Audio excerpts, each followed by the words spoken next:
even if we don't see you?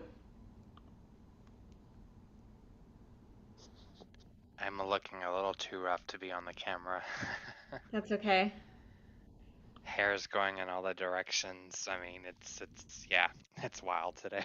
I don't know, when you have like 10 pounds of red hair, that does seem like a thing that may Yeah, and happen. I crashed after work, and all of a sudden I woke up and I'm like, oh wow, you're doing your thing. Okay, cool. Well, thank you for being here. All right. Mr. Whiskers has got his spot, and well, Cheeto hasn't woken up from her nap yet either. Oh, I've got buddies over here. He's napping. Hi, buddy. He's like, eh. He's mad because Jack stole pets. Whoops. Sorry about that. He's mad because Jack's still what?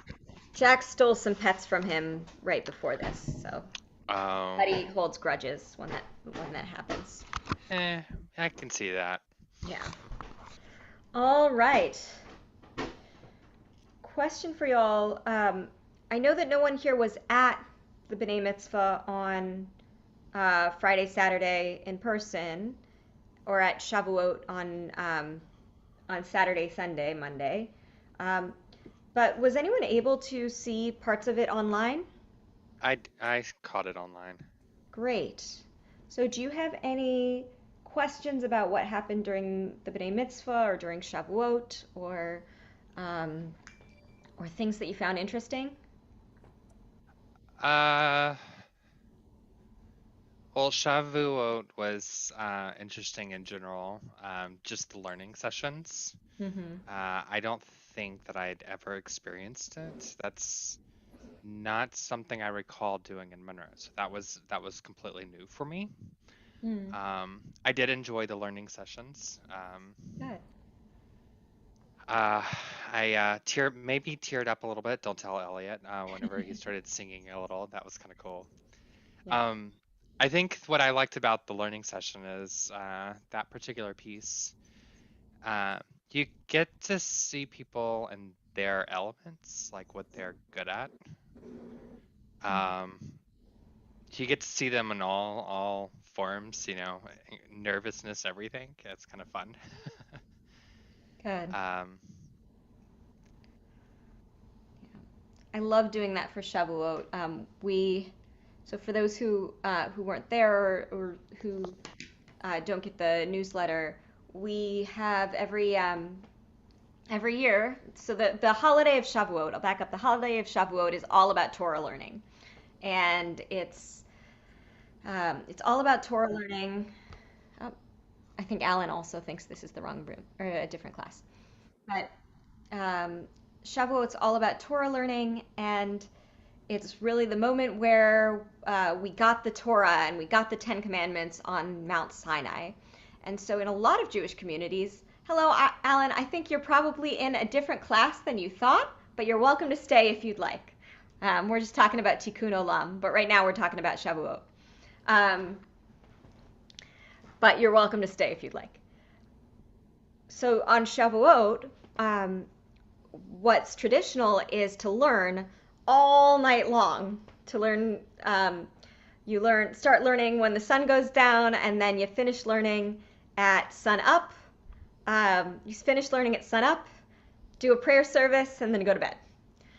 So that's what's traditional for Shavuot. And so what we do here, what we've been doing since I've been here at least last few years, is that we've invited people to share a little bit of what they know, because we don't often get to hear that. And I think everything that people share is, in a sense, their Torah, right?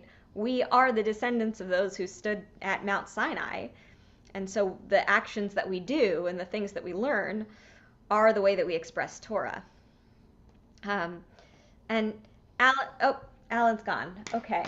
So, other questions, other reflections on was Shavuot? he expecting the class that Rabbi Fievel does?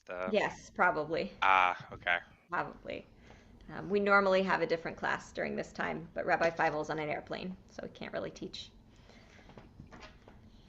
Um, I mean, you could. It just might be frowned upon.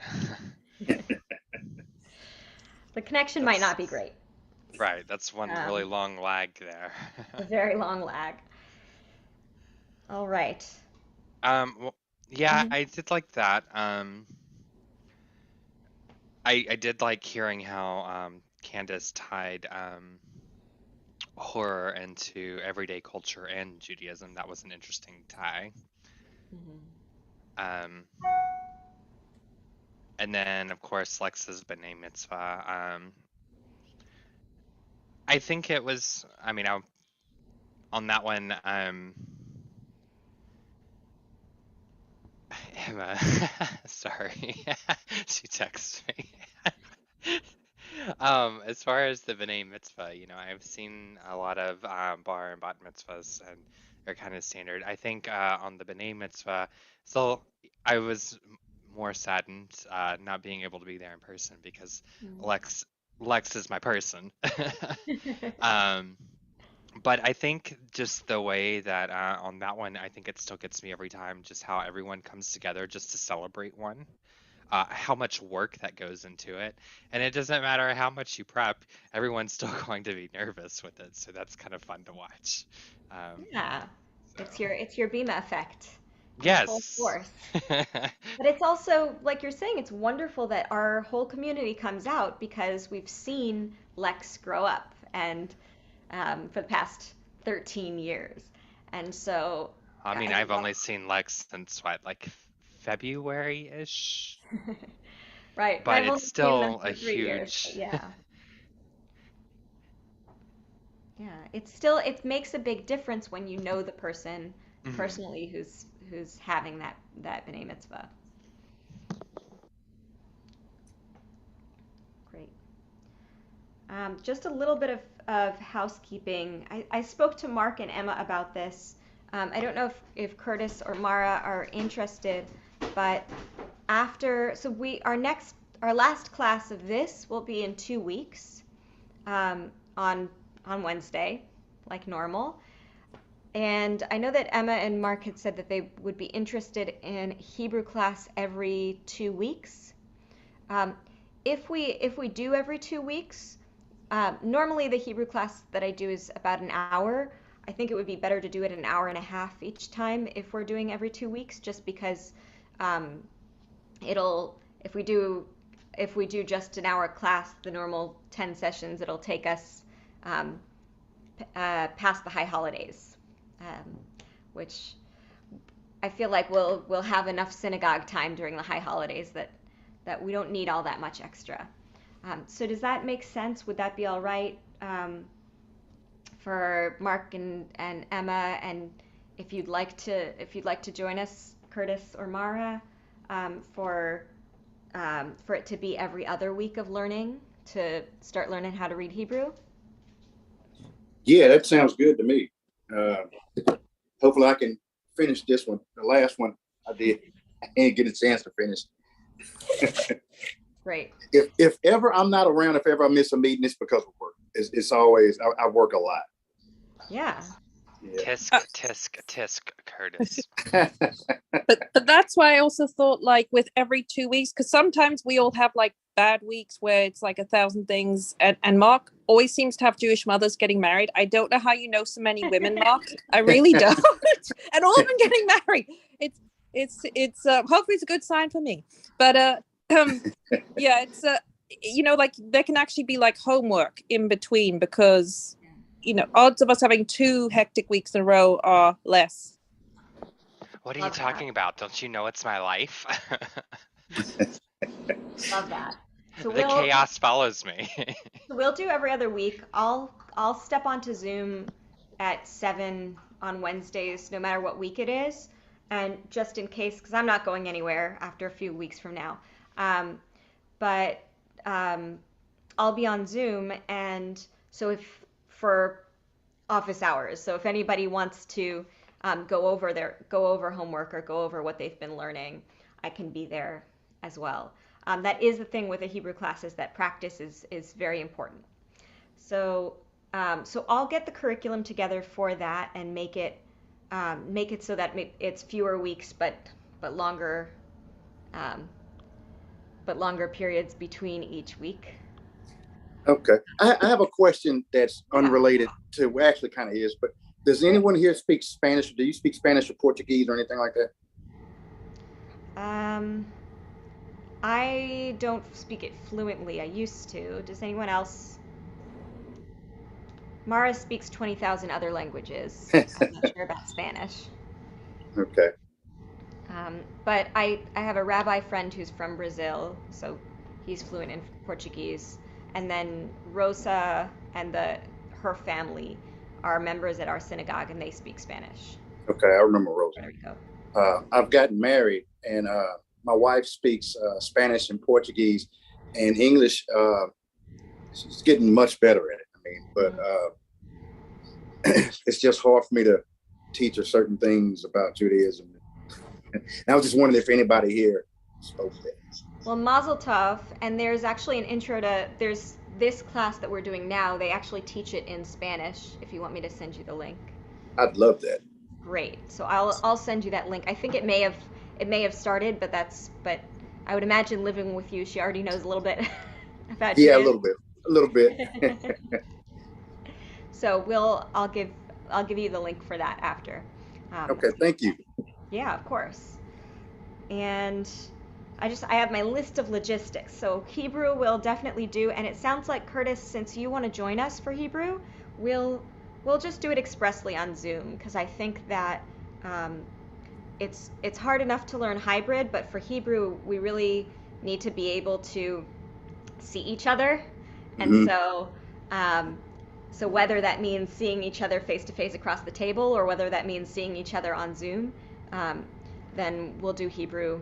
We'll do Hebrew on Zoom and just keep cameras on because I'll ask you to show me the letters that you've written. Okay, sounds good. Great. The other two last bits of logistics. One is I know that the Miller Intro program that does this curriculum has a web curriculum that goes along with it, and like where there are videos for each lesson to watch. Um, and I don't know if they actually sent it out to everyone. So did any or all of you get the link to the On One Foot web curriculum? Think I. You did? Okay. I don't remember seeing it, but I also came like halfway into class. Yeah. Okay, so if Mark didn't see it, and so if you didn't see it, if you're interested in seeing it, let me know and I'll send your emails to the administrator. Because the videos are pretty nice. They're good. And I think also for those who are gonna do mikvah next year, I may even ask you to watch all those videos as review because they're not so long. Great. Awesome. Thank you. The last bit of logistics is that I will be gone next week, so we're not having class next Wednesday, but the week after will be our wrap-up week. So we'll go over the end of course review. We'll spend a little bit of time, whatever time we have, going over the medieval Jewry class that we skipped. So we skipped over the whole medieval period, which is pretty long. So we'll spend a little bit of time on that. And then for those in the conversion process, we're going to spend a little bit of time talking about logistics to come for that as well. Right, questions, comments, concerns about logistics?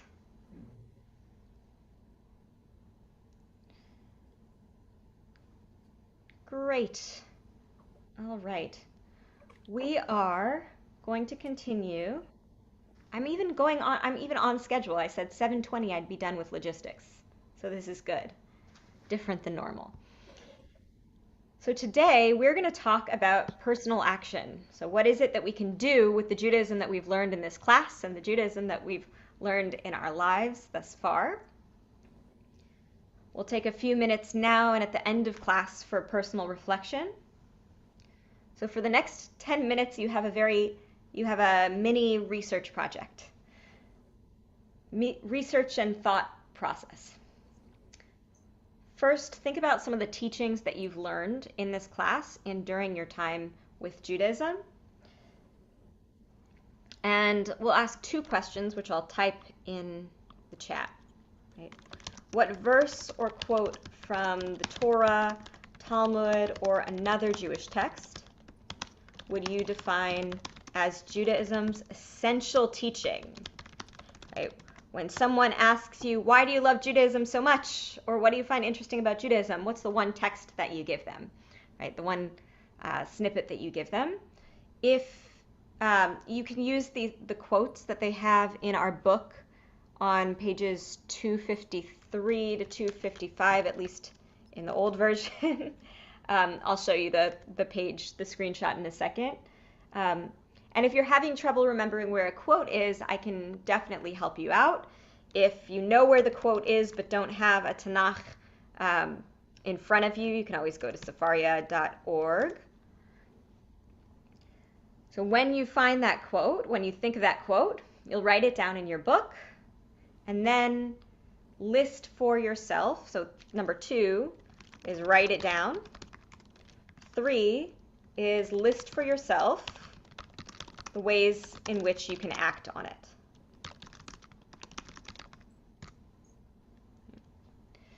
So I'll give us, let's say until 7:30.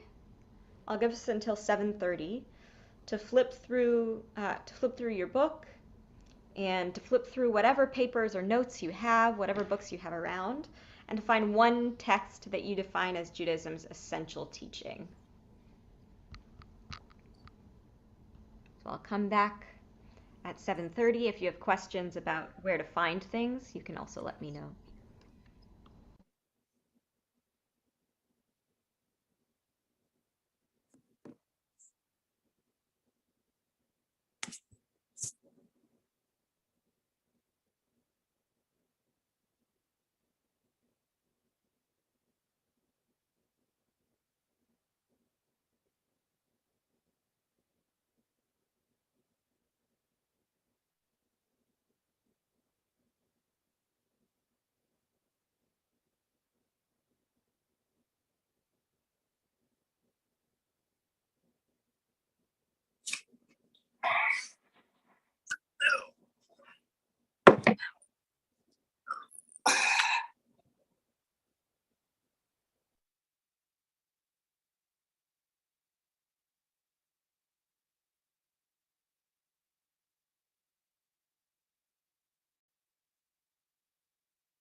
We'll come back in about 2 minutes, and if anybody's done before then, you can also let me know in chat.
All right.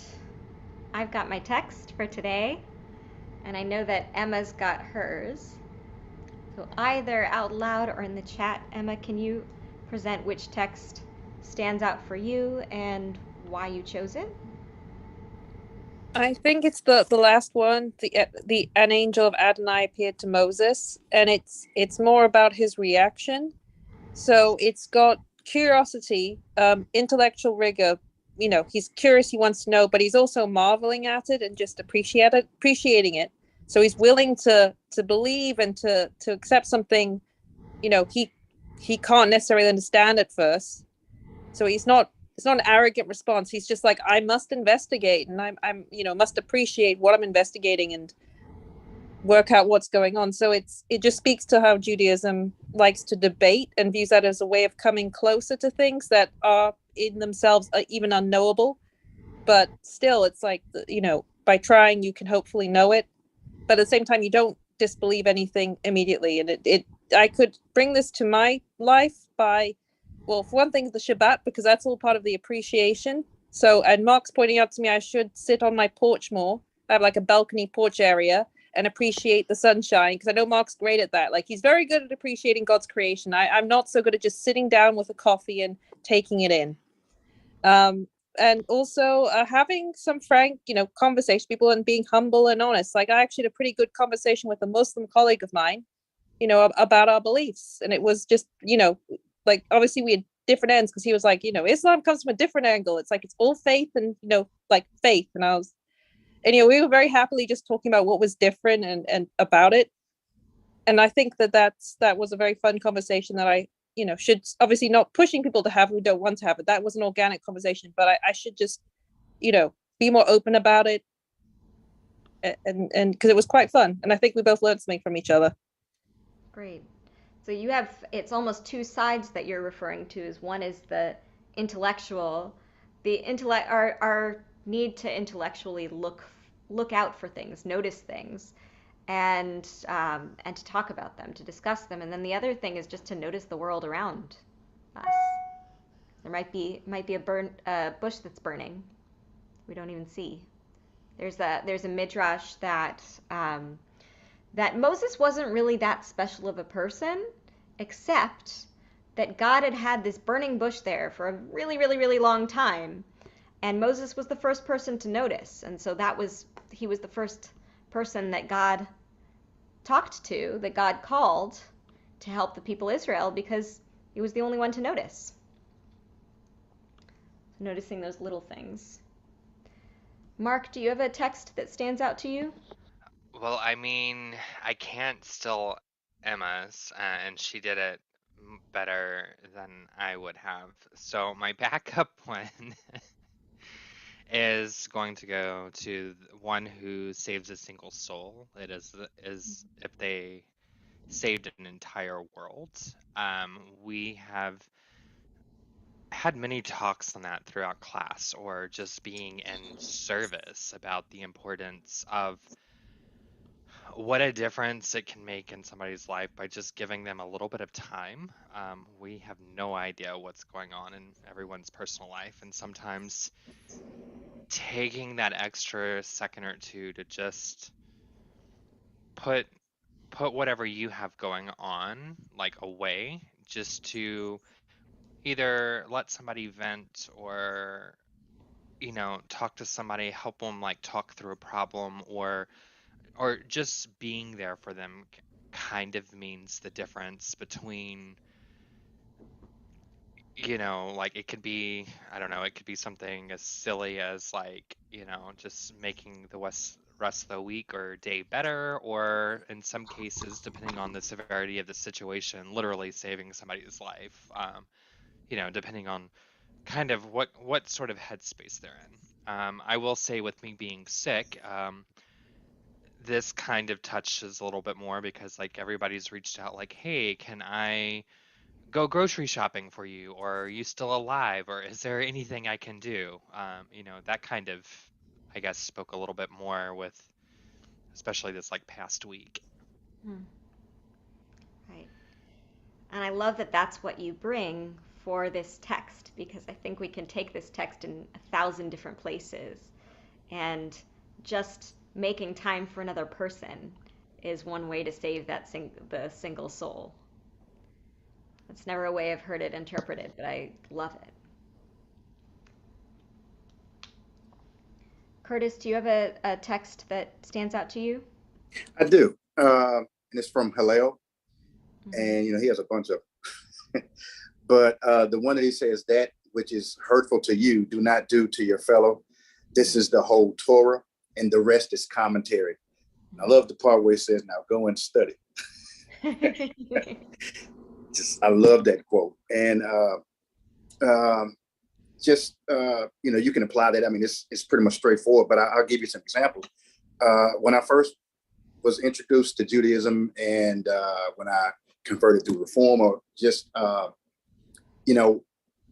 I'm always around a lot of people who are Christian or whatever, and they find out I'm Jewish, they'll tend to want to come interrogate you or talk to you, and sometimes that's great, because you can educate someone about Judaism, what we believe, what we think, and what's true and what isn't true. But other times you can tell when someone just wants to I don't know, berate you, or just they don't know anything about it, but they just want to give you a hard time for some obvious reasons that we don't have to get into. But and there are times when I know I'm way more knowledgeable about scripture or Judaism, and I'll just sit there and I'll just I'll let them talk, and I can tell if that person is willing to have an open conversation, or if that person just wants to debate, or whatever the case may be. But what I've learned is I always felt disrespected when someone didn't respect my beliefs, or or even my Judaism. So that was very hurtful to me, and I applied that. If someone has a belief that I don't agree with, or that I don't believe in, then I'll respect them, and just listen to them and just be nice. And I don't have to try to correct anybody. I'll just listen, because that's hurtful to me. So I try to make sure I hear that person out and just listen. Yeah. And knowing that you don't have to agree. Exactly. It's okay to disagree. Yeah. Great. Is that the approach that Rabbi Fievel takes, when going in public and people approaching him?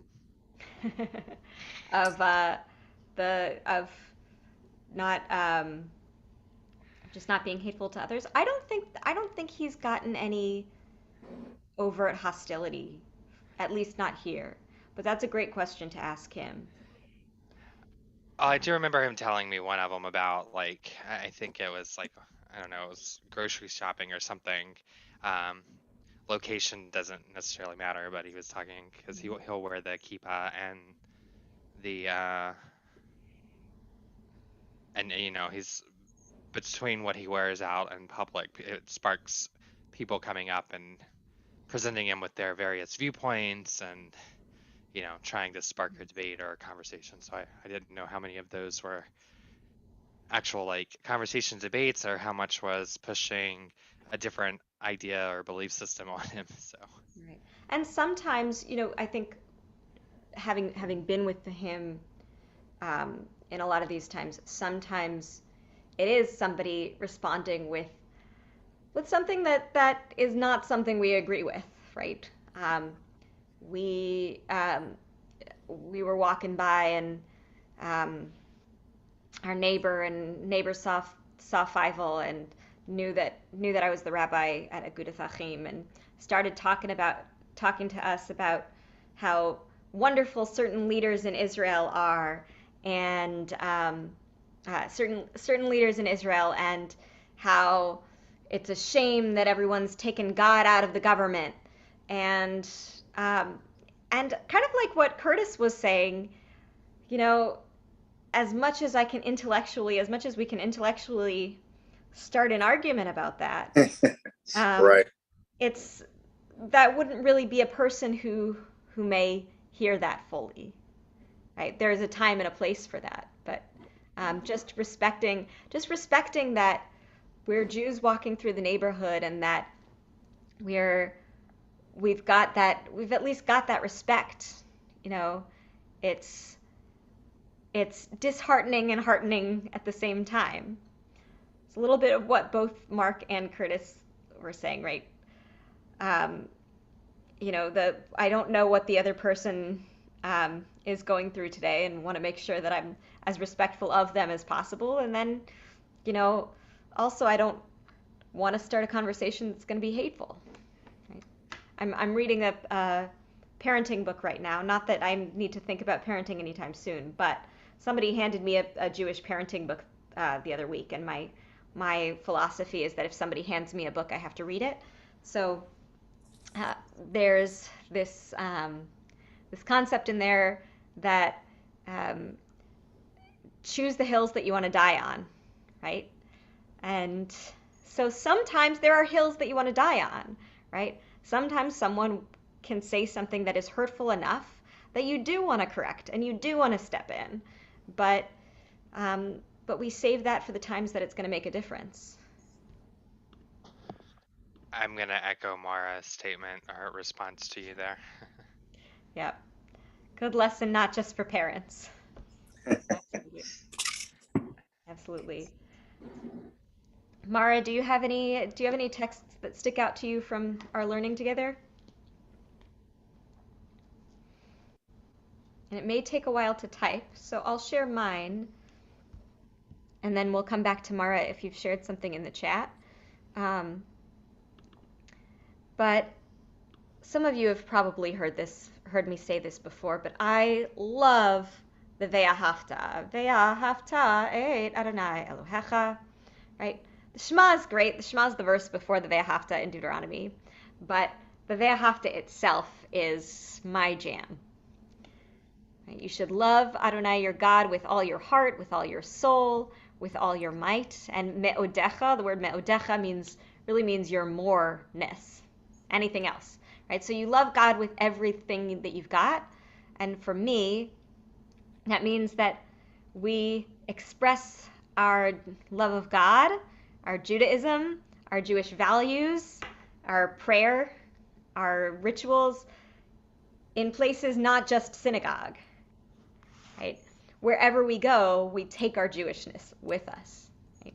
Take to heart these instructions with which I charge you this day. Impress them upon your children. Recite them when you stay home and when you're away, when you lie down and when you get up. Right? So the impressing them upon your children. Whenever I encounter kids, I want to make sure that they feel comfortable in their Jewishness. I want to make it a safe space, which is why if you visit Agudath Achim, there may be small children running down the aisles, sometimes screaming, hopefully with joy. And I want to make sure, I think, speaking about Lex and their B'nai Mitzvah over the weekend, Lex, having grown up in this synagogue, feels comfortable being in that space, right? They know that they can be truthful in that space because they know that's a space of love. And so Judaism is a positive thing. They grow up with that idea of Judaism as a safe space, or Jewish community as a safe space. Bind them as a sign upon your head and let them serve as a single on your hand and let them serve as a symbol on your forehead. So for me, that's to be physically open about my Jewishness, right? I wear t-shirts with Hebrew on them. I wear either a kippah or a head covering. I wear a Star of David. Rabbi Feivel does this all the time with his kippah and his beard and his tzitzit, right? When we publicly declare our Judaism, not just in what we wear, but in what we say, if we toss into conversation, oh, I went to synagogue the other day or I celebrated Hanukkah and this happened, right? When we do that, we put our Jewishness out there so we know that we're not just holding ourselves accountable for our Judaism, but we're a representative of the Jewish people wherever we go, whoever we talk to. Right? Inscribe them on the doorposts of your house and on your gates. For me, that's keeping Judaica all over the house, right? Keeping, knowing where my Chanukiah is even in July, and having artwork that expresses my Judaism and that expresses my values around the house. Just as a reminder to myself, as a reminder to anybody who comes into my house that this is a Jewish house, right? That everything that I do at every moment in time, not just in synagogue, but everywhere I go, has Judaism embedded into it. Because loving God isn't a once in a while thing, it's a constant thing. For me, that's my text. And Mara says, I don't know if I have a particular text, but a sort of general idea. I think about how breaking Shabbat is acceptable in order to save a life, and the idea of walking through the world and trying to leave it a better place, better than we found it, resonates with me. Love that. And that's the soul idea that we were talking, saving a soul idea that we were talking about before as well. Great. All right. I know the world will be left a better place because you all are in it. We're going to do a little bit of text study for now. And we're going to learn about 3 different concepts. Concept number 1 is tzedakah, and we often see tzedakah as, we often see it translated as charity. When we go to religious school, when kids go to religious school, they'll often bring tzedakah money with them, so that they can give a quarter to charity, and it all adds up at the end of the year, and then the class votes on where to donate it. Right? So tzedakah is often translated as charity, but really more literally, tzedakah comes from the Hebrew root tzedek, meaning justice. So there's a quote in Torah, tzedek, tzedek tirdof, justice, justice shall you pursue. This idea of tzedek, as the text says, is not just simply a nice thing to do, but it's the demand of justice and our Jewish obligation. Tzedakah is a commandment from God. It is an obligation. So we'll learn a little bit about tzedakah, what it means to give that tzedakah, to give that justice or charity. Tselem Elohim, the image of God. I think that a couple of us kind of inherently mentioned this idea that we're all created in the image of God, right? And therefore, each and every one of us, or I should say, no one of us is more holy than anybody else. No one of us is less holy than anyone else, right? And then finally, we have this idea of tikkun olam, or healing the world. There is the texts that we'll read about tikkun olam are going to be from Torah, from Mishnah, from Talmud, but this real idea of tikkun olam, the more modern idea of tikkun olam as healing the world, comes from this Kabbalistic notion that when when God first created the world, um, God created so much goodness in such a little vacuum that, spoiler alert, God actually made kind of a mistake here, right? God created so much stuff that it all exploded, right? And so we have these sparks of light, that these sparks of goodness throughout the world, and our job as human beings is to put all of these sparks together. So literally, tikkun means fixing. So if you're fixing a bike, it's tikkun, right? So tikkun is fixing the world, fixing the shattered parts of our world, putting it all back together like a puzzle, right? And putting all that good stuff back together as a whole. And so that's our that's our job of healing the world. So we're going to read a couple of these. We're going to read a couple of these ideas, a couple of these texts about tzedakah.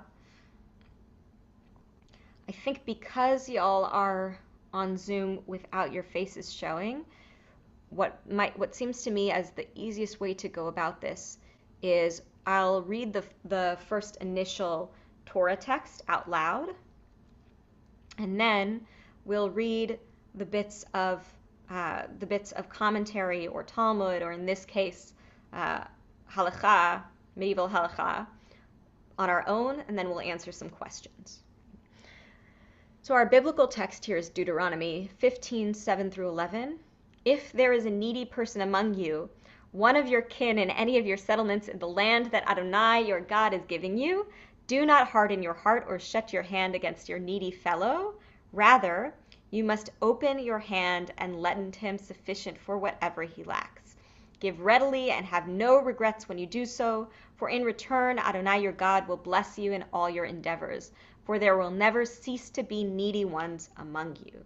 This is our commandment, to be giving what we now call tzedakah.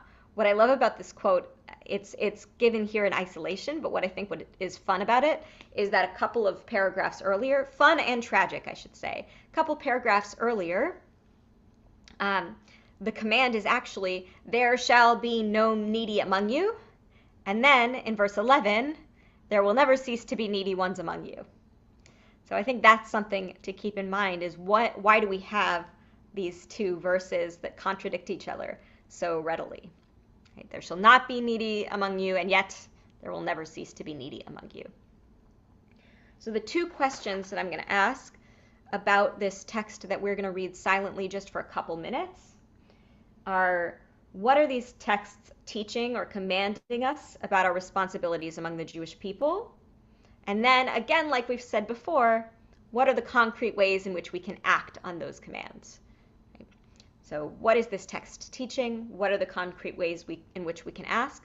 We'll take just a couple of minutes and we'll read the Mishnah Torah, Laws of Tzedakah. This is written by Maimonides, probably the 12th century.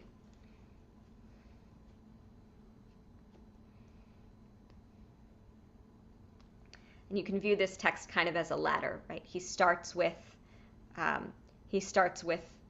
the littlest ways to give tzedakah and ends with the most generous way to give tzedakah.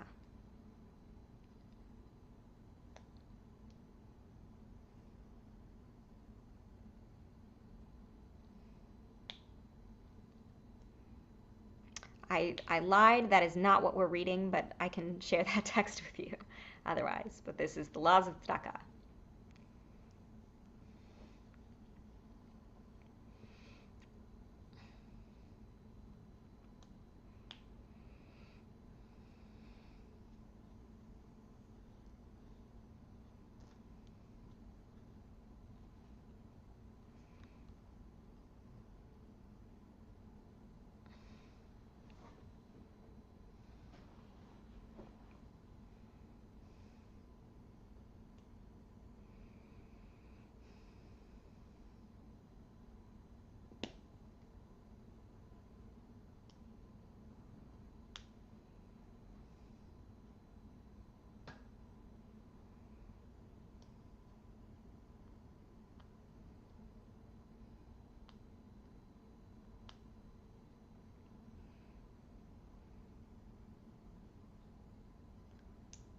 All right. What are these texts, the text from Deuteronomy and the text from Rambam, teaching us about our responsibilities? Right. Emma says, I'm a little confused about 7:6. The last line doesn't seem to make sense. Is there something lost in translation? Because the last line is, if he was unclothed and he said, clothe me, we investigate. I don't know. That's a good question. I don't Yeah, think I so, kind of though. got stuck there too. I wonder if the assumption is that it's easy to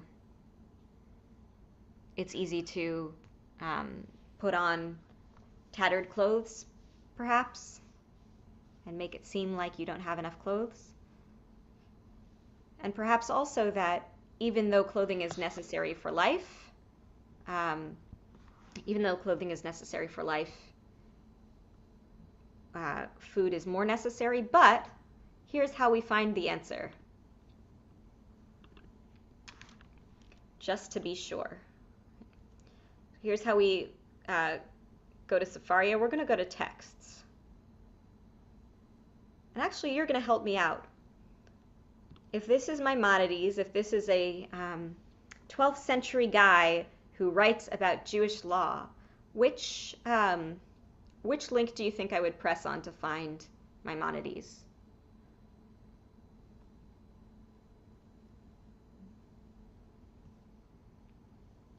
Jewish thought? So Maimonides is also in Jewish thought, but that's not where we're going. Oh. But that's kind of a trick question because he's also a philosopher. What's the word for Jewish law in Hebrew? Halacha? Halakha. There we go. We're going to go to halakha. And the first thing on halakha is Mishnah Torah, which is where this text is from. And let's see if we can find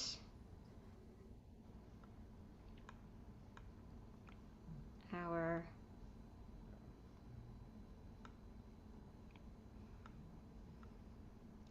did it say it was from gifts to the poor?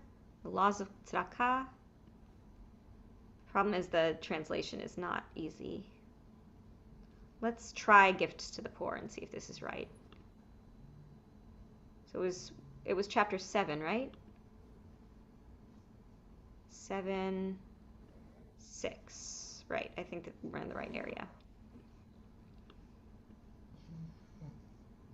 6.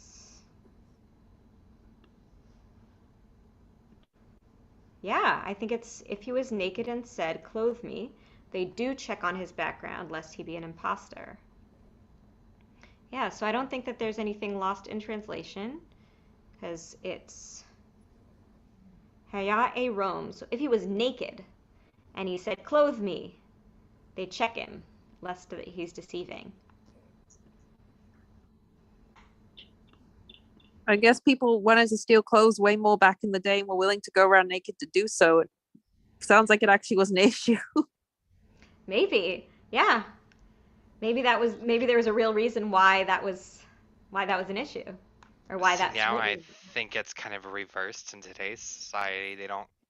You can't really go around naked because you're going to catch the attention of the police a lot easier.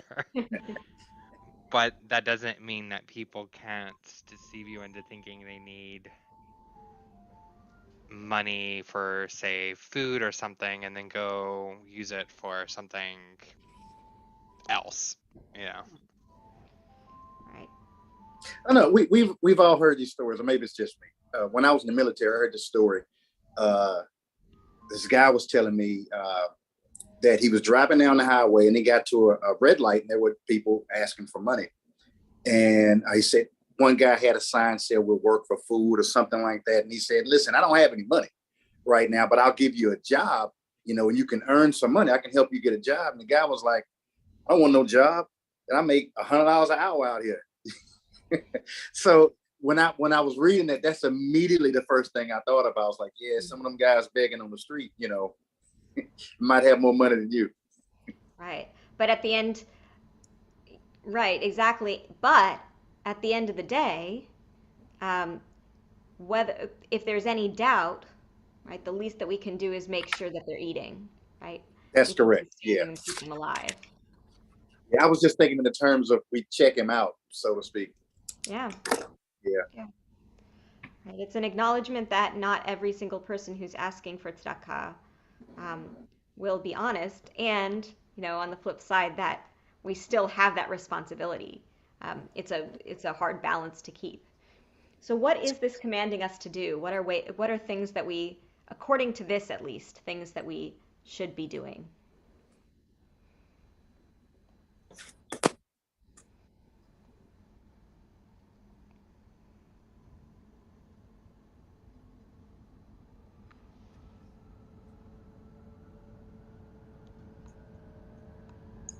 Anyone? Yeah. Well, What are well, some things that we should be doing according to well, this? I'm technically fulfilling the one because I'm going to get Mark married to a Jewish lawyer. So Do you have a particular one in mind? not yet. I'm going to find one. I'm Okay. going to find one. So if he isn't married, we should help him marry. So Okay. Sounds good. They have this whole idea in mind that I'm supposed to, have the partner, and we're all supposed to be friends and do the whole like family thing. so Hey, I mean, multifamily homes are a thing nowadays. this puts the whole Jewish mama thing and the whole joke about Jewish women getting everyone married. It's like, well, no, they were filling a mitzvot here. They had to do it. It's tzedakah. It is. Absolutely. Absolutely. Was that why all the Jewish ladies was like, oh, I know this so and so and so and so for you, and always trying to be a matchmaker. There's a midrash. I don't know if it's a midrash or an old wives' tale, um, but I guess if you make three successful matches, you immediately get to Olam Haba. You immediately get to the world to come. Oh. All right. So we've got matchmaking, right? I think we spoke about giving somebody food, right? Um, Another thing that Rambam teaches is that ladder I was referring to before. This idea is the littlest bit of tzedakah that you can do is giving grudgingly, right? Kind of the lowest level of tzedakah. You don't really want to give, but you do, right? Um, the level above that is giving begrudgingly, but with a smile, right? The kid comes to your door with chocolates to sell, and you've already bought 50,000 chocolates from other kids on the street, right? You smile at the kid, you buy a bar of chocolate, and you add it to your never-ending stash of chocolate, right? It's begrudgingly, Especially but if with a it's smile. world's finest chocolate. Say that again? I said, especially if it's the world's finest chocolate brand. Mm-hmm. It will always be the world's finest chocolate. Exactly. And you just go, take my money. So there's before we found out that world's finest chocolate was a thing around here, Fievel bought $40 worth of world's finest chocolate from one of our neighborhood kids, and then we didn't really know what to do with it. So anyway, that's a different story. So it's begrudgingly with a smile. Then there's you do want to give, and you give without the person knowing, you give without the person knowing or not knowing who you're giving to, and that person not, sorry, other way around. You know who you're giving to, they know who you are, right? And then I always forget the order, but it's the person knows who you are, but you don't know who they are. They know, you know who they are. They don't know who you are. Some sort of order of that. Nobody knows who each other is, right? Is a totally different level, right? Because we haven't done those checking, right? We might have checked out the organization we're giving to, but we haven't actually seen the faces of the people across from us. And then the biggest mitzvah that we can do is giving someone a job or giving someone the knowledge so that they can earn money on their own. According to Rambam, that giving somebody the opportunity to make their own way is the biggest mitzvah we can take. So what are some ways to do that, to give people that opportunity?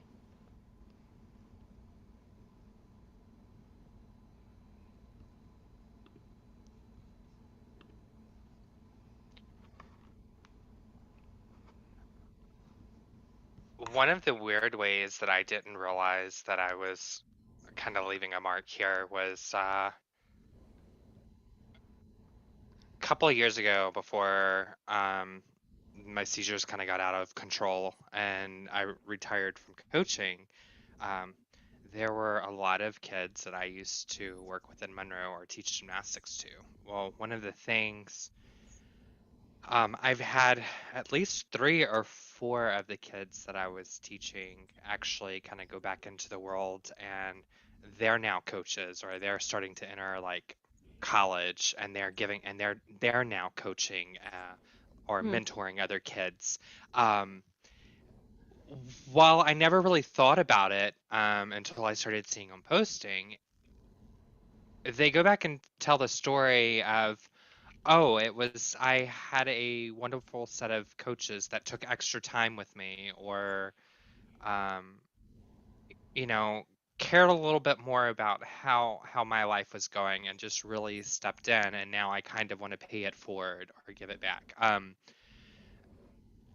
When I was doing this years ago, I certainly didn't think about it until, like, somebody started talking about it. But then I realized, I had some of my teachers that did the same thing with me, teaching me, um, at an early age, giving me these opportunities to be a computer lab manager in like 3rd grade, or, these various other things. Like, they helped me out in more ways than they'll know, like getting my first job, or like using the knowledge to advance into other positions. So, um, I think their time really was something that I never thought about.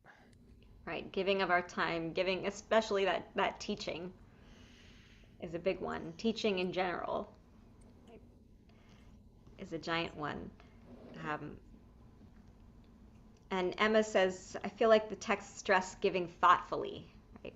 I feel like a lot of people in the Church of England just tossed some coins into the collection plate for a dopamine hit that they gave. But in a way, it was a small effort because they didn't really think carefully about how it would help the person. The latter seems to take more effort and conscious will to make a benefit for a person. Right? That carefully thinking about how it might help another person. Right? By having, I mean, this is chapter 7 of the Laws of Tzedakah. So imagine with a whole lot of chapters before then, and I believe, did we see how many chapters after then? Let's see.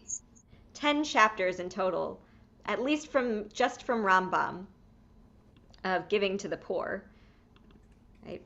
There's a whole lot of specific ways that we can give, right? That we think about why we give and how we give, right? Instead of just giving just to give. Right? I also love here anyone who sees a poor person asking and turns away his eyes away from him and does not give tzedakah transgresses a negative commandment, right? As Deuteronomy says, do not harden your heart or close your hand against your brother, the poor person. And that, to me, is so difficult, right? Because we live in areas in which we see people asking. And so especially if, as Curtis was mentioning, if we don't know the person who's asking, what can we do to give? For Yom Kippur a couple years ago, we made all of these little baggies for kids to bring home and put in their parents' cars, so that when these baggies with toiletries and food, so that when somebody asks, we give them at least something we know that they need. Right? And there are certain organizations in the area too, like Hope Connections, that will give bus passes to nearby shelters, free bus passes to nearby shelters as to put in these kinds of packages. Yeah, we work with Hope Connections a lot in the PCU, so they're amazing in that they like we'll have patients who need mental health medications. I do not know how Hope Connections finds them. Like they'll be homeless all around and like we need to make sure Hope Connections will find the patient and go, hey, bud, you need a lift to go pick up your meds from the pharmacy. Mm-hmm. Like I do not know how they do that. Right. In Shreveport, at least, because we're a big enough city to have all these organizations. We're a small enough city that all of these organizations that deal with homelessness are in connection with each other. So they all meet.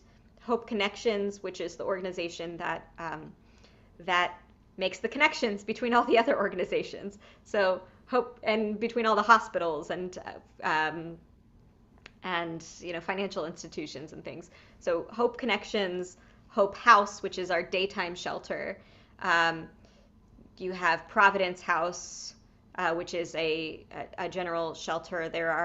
There's Project Celebration, which is a women's shelter. And so you have all these different organizations, and they meet regularly in Shreveport just to make sure that they know about not just what each other are doing, but they actually will talk with one another about specific individuals who need help. Right? And so they know that person who's run out of medication.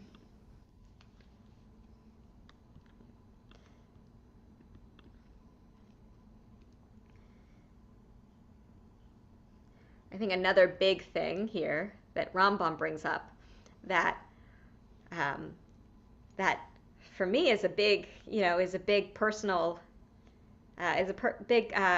personal command, right? To how much do we give financially? The most desirable is to give 1/5 of one's financial resources. That is a lot of one's financial resources. Giving 1/10 is an ordinary measure, right? So let's say even that we give 1/10, we budget each year 1/10 of our income to go to a charity that we trust, right? And I think that's a practical thing that we can do, right? It's a commandment in Rambam's world, right? In Halakha, it's a commandment to give 1/10 of our income to those in need. Which again, I think goes back to that idea of keeping that Jewishness with us at every moment. Even when we're on QuickBooks, looking at our monthly budget or looking at our yearly budget, making sure that we have that 10% set aside. And the lovely thing is we can choose where that 10% goes, but making sure that 10% goes to somebody who's not us. Last comments, questions about tzedakah. Great. This idea of Tselem Elohim, the image of God, the biblical text that we get here comes from Genesis. God says, "Let us make the human being in our image," and the human being, the word for that is ha-adam, like Adam. The Adam in our image after our likeness. They shall rule over the fish of the sea and the birds of the sky and all the things that live on earth. And God created the human being in God's image. In the image of God was he created. Male and female were they created. So the two big questions again are, what is this text teaching or commanding us about our responsibilities, right? It doesn't seem to be commanding anything, but just learning from that text, what does it seem to be commanding us? And then 2, what are the concrete ways in which we can act on these commands and concepts? And to help us out, we have this Mishnah from Sanhedrin, and I think, Mark, that this is the one that you quoted from, that was quoted a little bit earlier in the booklet, and it's one of my favorites. I think I probably have given 25 different Divrei Torah on this one. Yeah, that was 37a. Yeah. So therefore, Adam was created alone in the world, in order to teach you that whoever destroys a single life, the Torah considers it as though he destroyed the entire world. Whoever saves a single life, the Torah considers it as though he saved the entire world. And it is also for the sake of peace among people, so that no one can say to their fellow, my father was greater than your father, which I think is something quite distinct about Judaism, this idea that there's no one who's more godly than anyone else, right? Not even prophets. Right? And finally, in order to display the greatness of the sovereign of sovereigns, the holy blessed one, since when a person stamps many coins with a simple mold, they are all alike.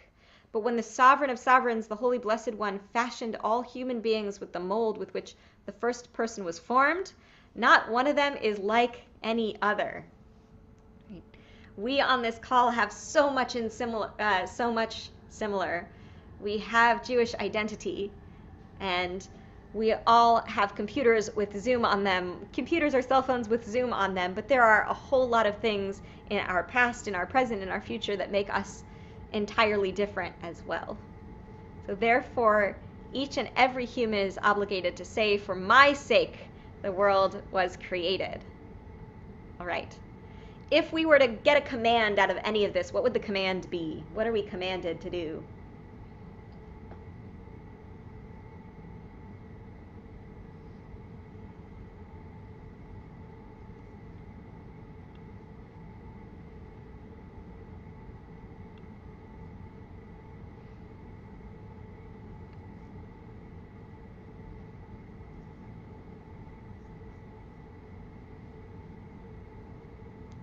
Or how can we act according to the teachings from this text? Is this similar to when we were talking about the Shoah? How part of it is, in this particular case, like with everything being in the image or taking care of it, some of the things is just our, like wearing our Star of David or some of our other symbols just to let everyone know that, like, for the sake of the other lives, like, they weren't in vain, but keeping, doing what we can to keep everyone else, like, lifted up. Or Yeah. maybe I read that wrong. No, I love that. It's keep that. I'm not quite sure where the Star of David comes in, but I love the idea that, I think some people take the Holocaust as a way to bolster our defense, like, our defense of the Jewish people, so that the Jewish people are never destroyed again, and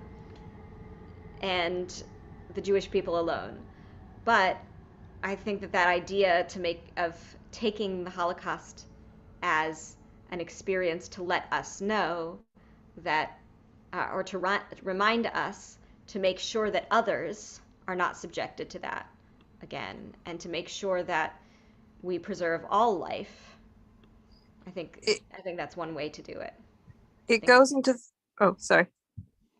So it seems to go into the tricky ethical issues of utilitarianism and, which is a big thing in medicine as well. And there's a strong argument that utilitarianism doesn't actually count as ethics because it's just results.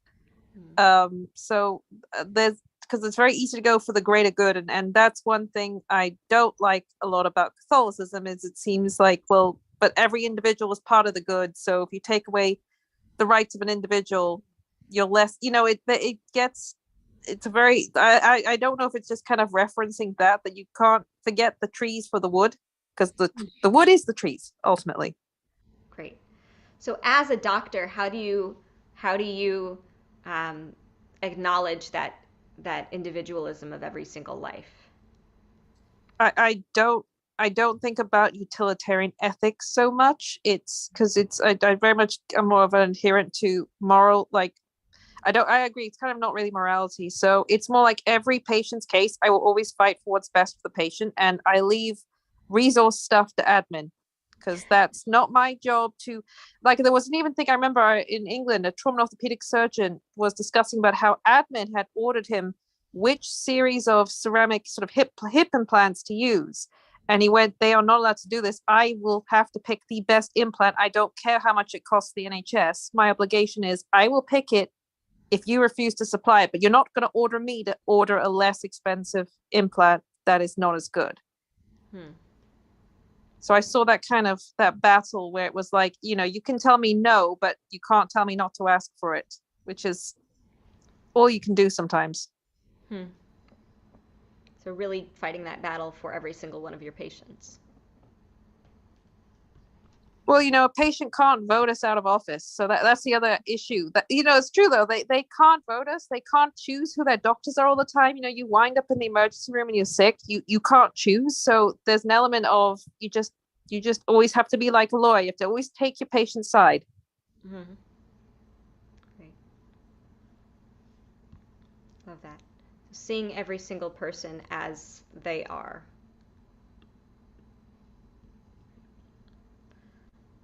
So our final little bit that here is going to be that idea of tikkun olam, healing the world. And we often see tikkun olam as a kind of a big umbrella term of social justice or of anything that we can do that's good for the world.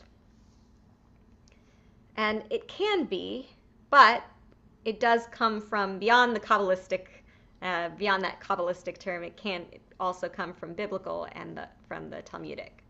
So in Leviticus, we hear, "You shall be holy, for I, Adonai, your God, am holy.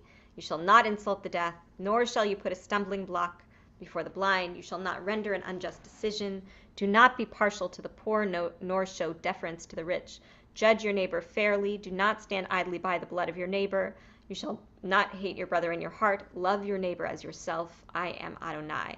And there are, in that particular chapter, a whole big list of what it means to be holy, right? For Adonai your God, for I, Adonai your God, am holy.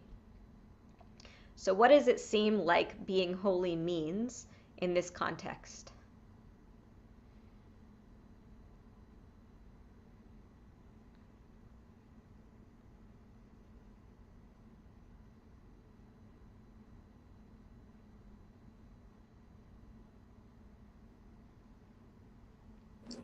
Maybe charitable and just.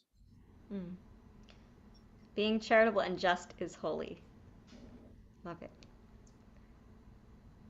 And I think that idea can even be heightened if we look a little bit at the Mishnah and Gemara that come after that. And we recite this as part of our morning blessings. "These are the deeds for which there is no prescribed measure: leaving crops at the corner of the fields for the poor, offering first fruits as a gift to the temple, bringing special offerings to the temple on the 3 festivals, doing deeds of loving kindness, and studying Torah."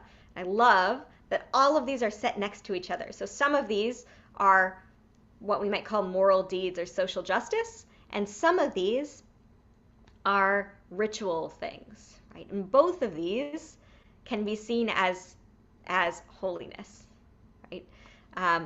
And even more so at the bottom of the page, it's the Talmudic version of this, but it's a longer list. Right? These are the deeds that yield immediate fruit and will continue to yield fruit in time to come: honoring parents, deeds of loving kindness, attending the house of study punctually, morning and evening, providing hospitality, visiting the sick, helping the needy bride, attending the dead, delving into the meaning of prayer, making peace between one person and another and between husband and wife, and the study of Torah is the most basic of them all.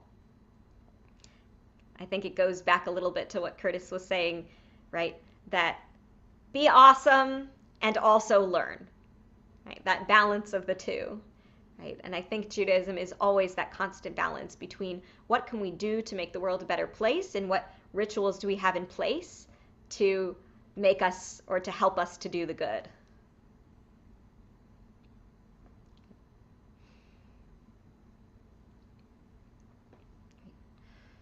Other questions, comments, insights about these ideas of tikkun olam and b'tselem Elohim and tzedakah?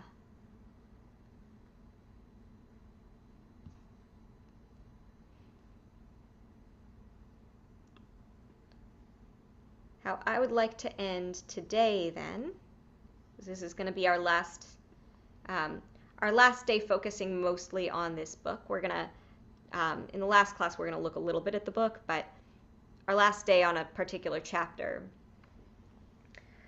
I'd love for us to look at these questions for a couple minutes, and I want you to pick one. I think it might be helpful for all of us to look at all of these questions, but I'd like for each of us to pick one of these questions.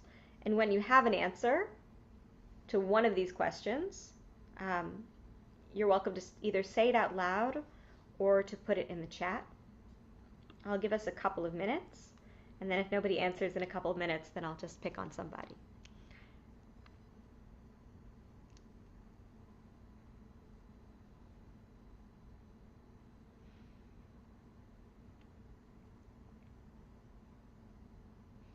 To the best of my knowledge, a Jew is, at this time, what I find most attractive or compelling about Judaism, what I find most troubling or confusing about Judaism, and my next step will be.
Curtis, I am curious if you have an answer to any of these questions.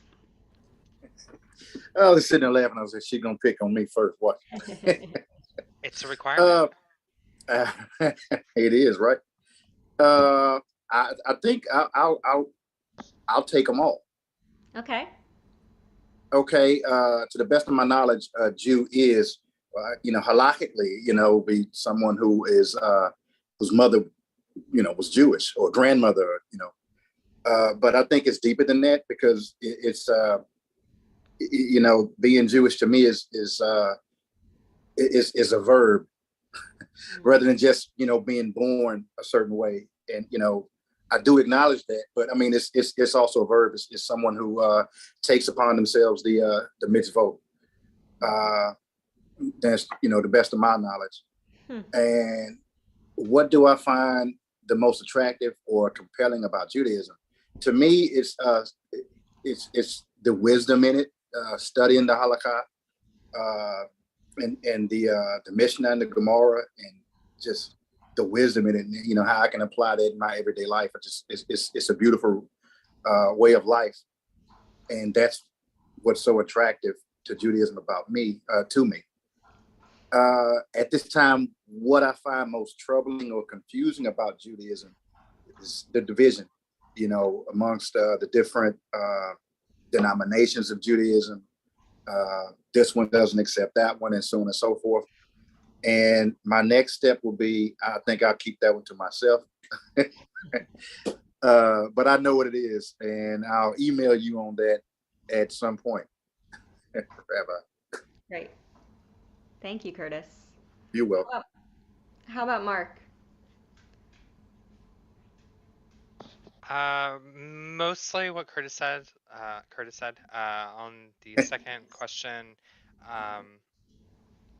most attractive part is not just taking upon the mitzvot, but being as the Jewish people, we tend to love to come together to learn or study and grow. Um, that was what was very attractive to me in 2020 when we did the conversion with Rabbi Judy, and very, it's still the most attractive part. Like you'll see me actually still like you'll still see my eyes light up whether or not I have a comment like when we're in the middle of learning together and you'll ask like what are your thoughts or concerns in the middle of service. I'm still kind of wrapping my head around the fact that we're allowed to have thoughts and we're allowed to go down rabbit holes, as some of my other friends say. um it's perfectly acceptable. Now, still troubling and confusing about Judaism in ways is, yes, there is a divide. Uh, some groups, and I've even seen a little bit of it in Shreveport, uh, where there is a difference of opinion or divide between the denominations, or um, some of what I've mentioned during luncheon, or after luncheon, things that I've heard, or after ONAG where I've asked a couple questions. I'll save that since we're all online. But um, I don't care so much for that divide, but I also don't care for still as like a people as a whole, like how we tend to be the center of everyone's anger. you know, uh, that kind of irritates me still, or it's less attractive. Maybe is a better way to put it. Right. Right. How about Emma? It's much the same, although like with the word Jew is, I was kind of thinking about it because I have a bloodline, but I was kind of thinking about like Mark, you are a Jew by bloodline. You're just the first one in your bloodline. Is how I kind of think about it. Like you're just the first one there. Like you're the beginning of it. So you know that's what I was kind of thinking is the difference because you don't strictly have to be blood. It's you can be adopted in, and it's about the raising.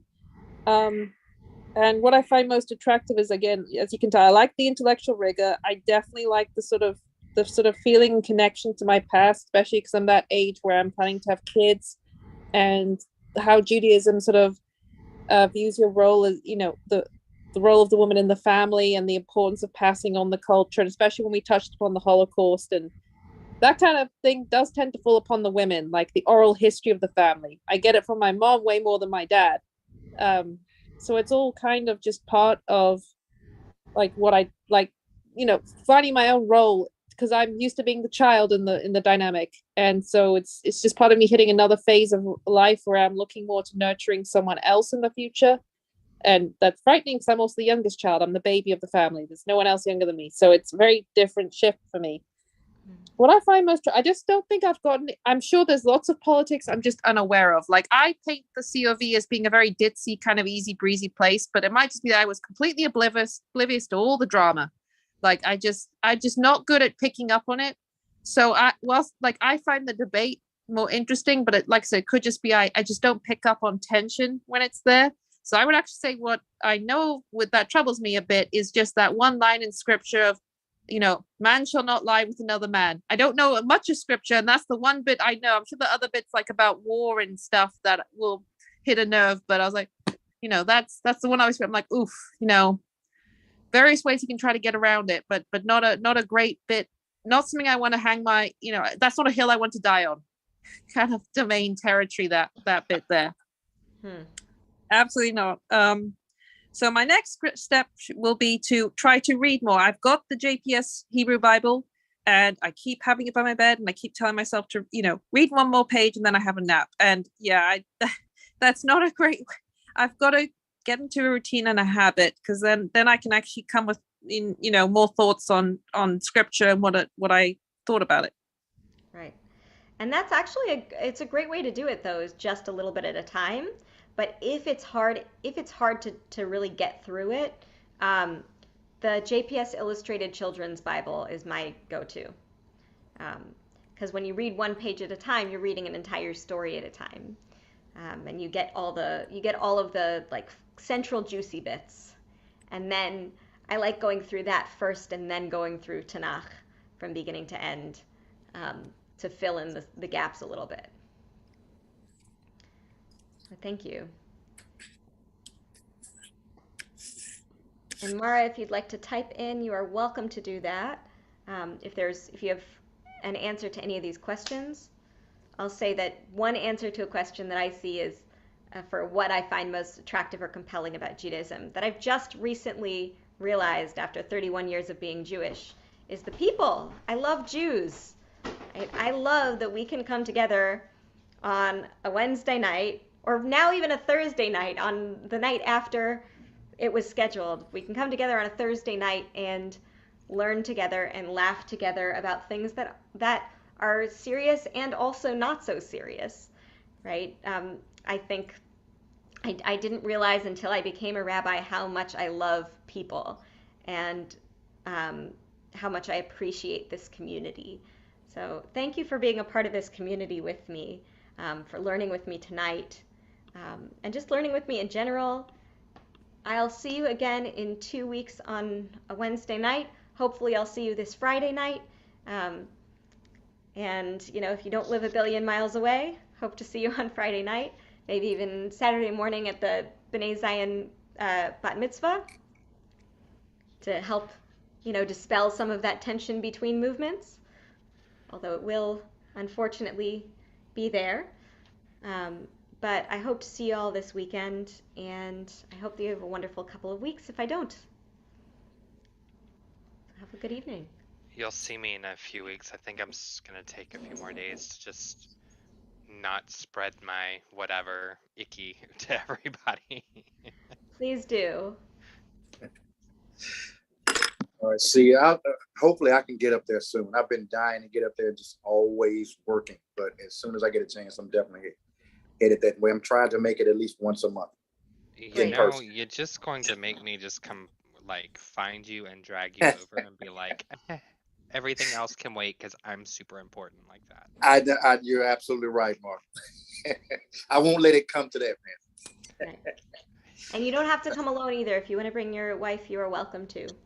Okay, thank you. Thank you. Also, congratulations. That was news to me. When was you married?